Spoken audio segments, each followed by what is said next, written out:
مجھے یاد ہے کہ میرا ایک کولیگ تھا، ہم اسے مولا خوش رکھے کہا کرتے تھے.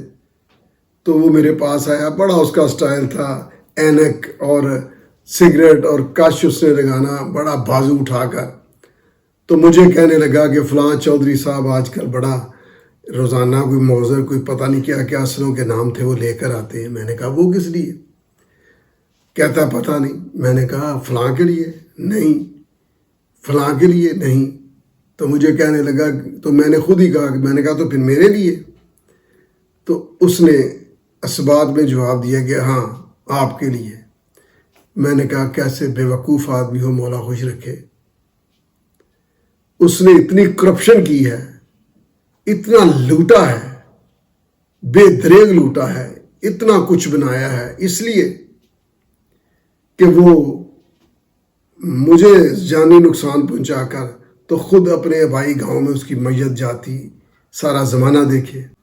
مودی نے جو پوری بین الاقوامی برادری کو انسپائر کرنے کی کوشش کی، اس کے ساتھ ثابت کرنے کی کوشش کی کہ پاکستان جو ہے وہ ٹیررزم کا کوئی پرووک کرتا ہے، یا کچھ یہ جو پہلگام کا واقعہ ہوا ہے یہ بالکل اسی طرح ہے.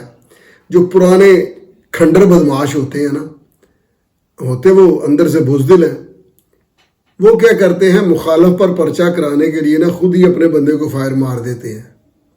یہ بالکل میں وہ لینگویج بول رہا ہوں جو دشمن داروں میں چلتی ہے. دراصل افراد، معاشرتیں، معاشرے یہی ملکوں کا مزاج بنتے ہیں. اب ان کا مزاج ایک عام جو ہوتے ہیں نا اجرتی قاتل، ان لوگوں جیسا بن چکا ہے. تو انہوں نے اپنے ہی بندے کو فائر مار کے مخالف پر پرچہ کروانے کی کوشش کی. اور بعض اوقات ایسا ہوتا ہے کہ ڈاکٹر صاحبان اس کو خود ساختہ انجری قرار دے دیتے ہیں، یعنی خود اسے بوتل میں انگلی دے کر انگلی توڑی ہے، یا یہ کیسے اس کو لگی ہے. پہلگام کا واقعہ بھی اسی طرح ہے.